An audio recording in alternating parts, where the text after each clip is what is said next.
I'ma sit back with a blunt. Blunt. You put my hand in the cuffs. Can't touch. Guys, it's Gabrielle here, but you can call me Gabby, back with another slay for the girls, the ones who do it for themselves. I'm putting you on, so follow pursuit. Take out your notebooks. Here we go. To the girls who need help with their makeup, I'm here for you. This is a tutorial step by step on how I do certain things and how to achieve the most and flawless execution to your makeup. You want to start off with a clean base, of course. So make sure you wash your face and you're moisturizing it. I just put a little cocoa butter on it. I'm not sure if that's the best way, but that's the way I do it. And then you want to get rid of any ingrown hairs that you don't want, like your eyebrows, your little mustache for girls. I know, you don't want to talk about it, but it's there. So let's clean it up. It's a little painful, so that's a little clip of me trying to make sure my eyebrows are matching their sisters. They're not going to be twins, is what I told myself towards the end, but I love the finished look, and I'm actually doing myself. I put a little rubbing alcohol on to clean the surface area before I wax, so that is what I did. And this is the inspiration look. I didn't have time for that, all the details, but that's what I was going for. So you start off with brushing your eyebrows back, and then you put any primer you have on your face to make sure you close the pores and all of those things. I use my hands because it's washed, so why not use what you have? Me personally, I start off with my eyebrows because I like to get my face last, so no fallout from my eyeshadow hits the face and my concealer and all that. So that is why I do my eyeshadow and my eyebrows first. I know a lot of females do the opposite way around, but to me, I get the best look with my eyebrow and eyeshadow look. I typically just like to have those done so I don't have to worry about anything falling out, and I can clean up my eyebrows at the top once I finish my eyeshadow base. Anyway, don't be like me and use the concealer for your eyes right out the tube. I didn't do my makeup in a long time, so this was my mistake.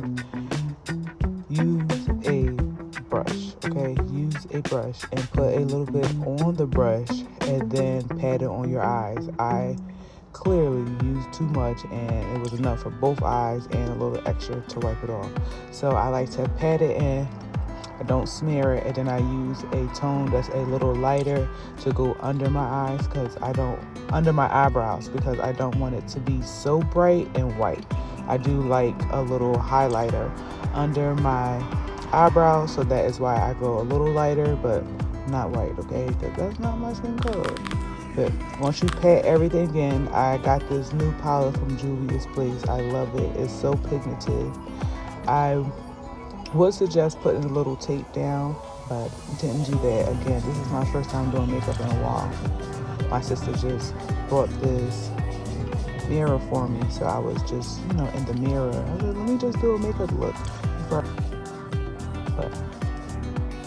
definitely make sure you blend. I use a bigger brush.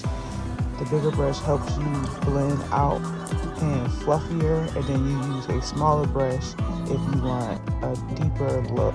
And you use light to dark. Always use light to dark so you don't have to worry about your dark getting too high at your eyebrow temples, because I don't want you to look like you have a black eye.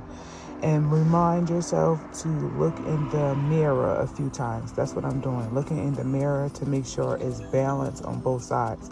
Once both of my eyelids are open, and that's how people will see me, I'm tapping a little bit more because it's not balanced. So it's okay to go back in and add a little color or add a little concealer to make sure both colors are the same on both sides of your eyelids. So after that, we do our little cut crease. I like to look up to make sure I'm cutting at the right area. Some people could cut too low and not really see what's going on, because at the end of the day, when your eyes are open, you can't see all the cut crease that you worked so hard for. So make sure when you're cut creasing, you're open your eyes, and wherever that line hits, when the eyeball is completely open, that is where your cut crease needs to start. Will finish. That's where it needs to finish. So you hit it with a powder now so you can set the concealer. So I got a cream color with a little shimmer just to set it, because I want it to be cream based as the reference photo. I could pop that up right about now, but make sure it pops just as well as that.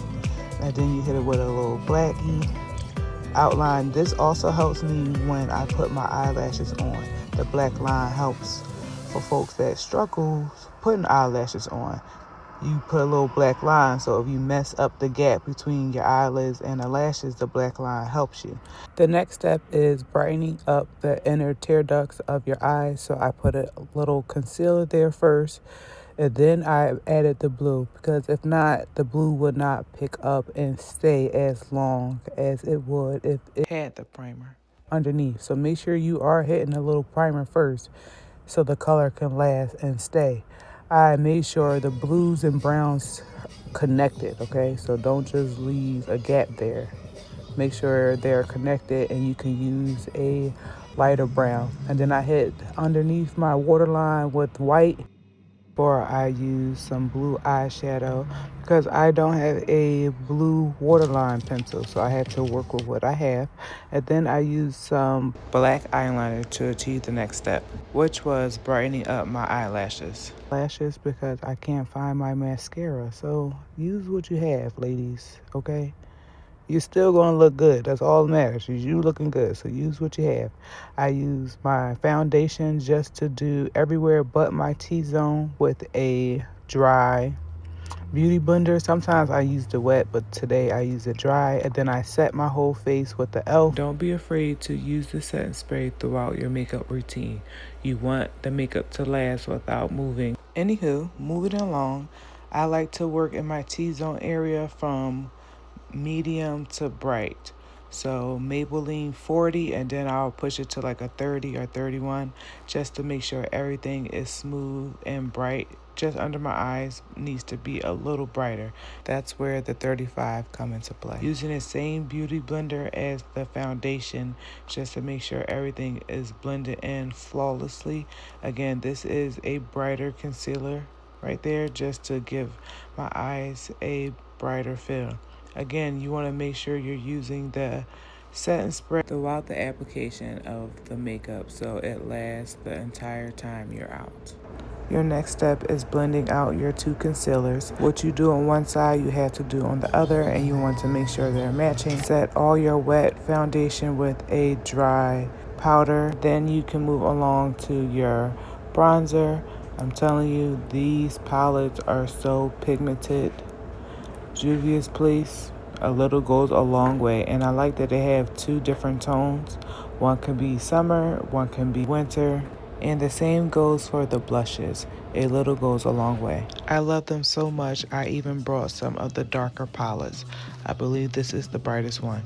But moving right along, you want to set under your eyes, so all the T-zone areas, you want to set it with nothing that is wet can just be left wet. You have to set it with some powder to make sure it stays and lock in place.